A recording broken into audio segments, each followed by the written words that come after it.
Okay, this skull we're going to be looking at right now is the alligator skull, and I apologize, but the one that I could get was off the model, and it's the mandible is attached to it, so I'm not going to be able to detach the mandible, but we will get some good views of it. So let's start out by taking a look at the dorsal view. Okay, we're going to look at it here from the top, and we're just going to see some of the bones, and all these bones are going to be very similar to the ones in the cat, and they're homologous, obviously homologous. And their positions are homologous. You can see that they're in the same relative positions as the cat bones. Okay, so if we look at the rostrum here, the beak, if you will, of the alligator, what you'll see here, coming right down the beak, are the nasal bones. Okay, the right and left nasal bones, and you can see the suture right here. You can see the suture where they articulate with the maxillae. Okay, the left maxilla and the right maxilla. Plural is maxillae. Okay, and we talked a little bit about the premaxillae, right and left. That's where the teeth are. That's where the teeth articulate, or excuse me, where the teeth insert. Okay, they have nostrils here that we call the external nares. All right, let's move dorsally. Excuse me. Let's move caudally towards the back. And I just want you to pay attention to a couple of bones here. Right here in front of the eyes are the prefrontal bones.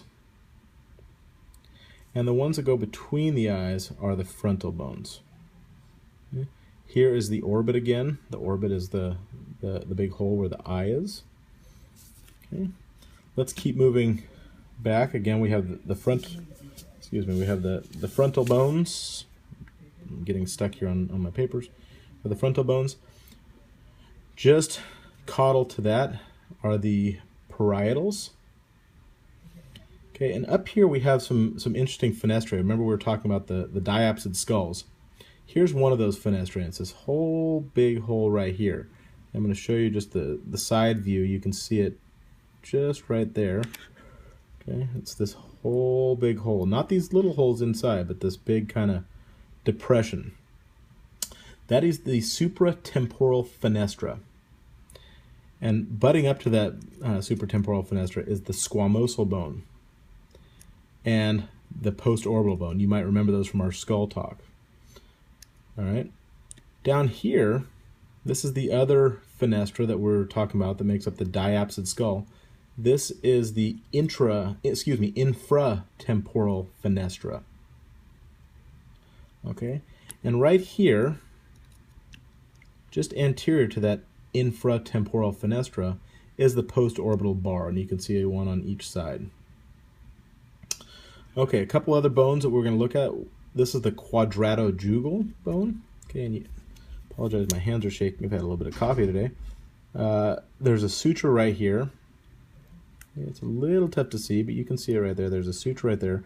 Here's the quadratojugal bone, and then just caudal or posterior to that is the quadrate bone. Down here, now this is part of the mandible down here, so this is not part of the cranium. Right here is the condyle of the quadrate. Okay, let's take a look at the lateral view. Okay. In the lateral view, you're going to see a couple of things. Okay, right in here, that hole right in there is the foramen ovale. You may remember that from the cat. Okay. Right here is the ectopterygoid.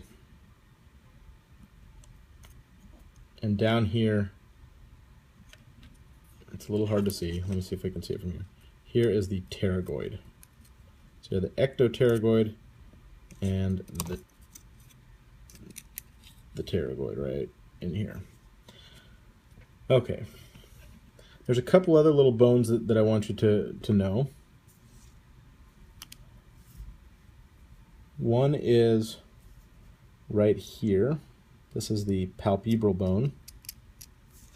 Okay. You will see a lacrimal bone, and in that lacrimal bone is the lacrimal canal. Right here, this is the external auditory meatus. Okay. And again, we'll see the quadrate bone, excuse me, the quadratojugal bone and the quadrate bone, okay, the external auditory meatus. Let me think what other bones you need to know in here. Oh, here's one right in here. This is the basisphenoid bone. This is the rostrum to the basisphenoid, right in there. Okay, now let's take a look up under the ventral side. And we'll do as much as we can here, given that the mandible is attached. But what you'll see here, this big hole right in front here, is the incisive foramen, and just lateral to that is the maxilla. But these are the palatine processes of the maxilla.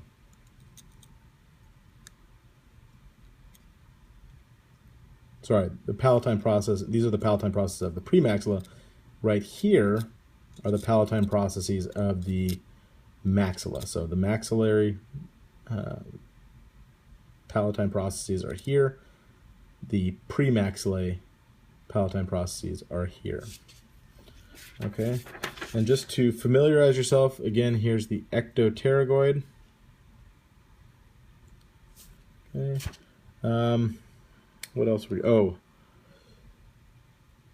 palpebral bone is going to be right down in here. And it's hard to see other ones. All right, let's move on to the mandible. Okay. Now remember, unlike the animals, the mandible in the other organisms, the other vertebrates, is not a single bone. It's not that single dentary bone. The dentary bone is part of it, but it's not all of it. And here's the dentary bone here, and you can barely see a little suture here, but anterior to that is the dentary bone. Back here, we have the angular bone.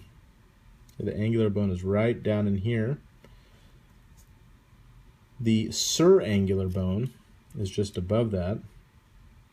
And the articular bone is back here. Okay? And this process, this thing that sticks out is the retroarticular process of the articular bone. This hole right here, this fenestra, is called the external mandibular fenestra. Now, if we look inside this mandible, and I'll do my best here to show you, we have right here is the mandibular foramen. That's that little hole right here. The bone running to the anterior part of the thing is called the anterior part of the mandible is called the splenial. Okay. Right in here, just in front of that external mandibular fenestra, is the coronoid bone. Okay. Just below that, and this runs from the lateral to the medial side, is the angular bone, and back here is the articular bone. Okay, I think that's everything for the alligator. Certainly, if I missed something, let me know, and we will go over it in class.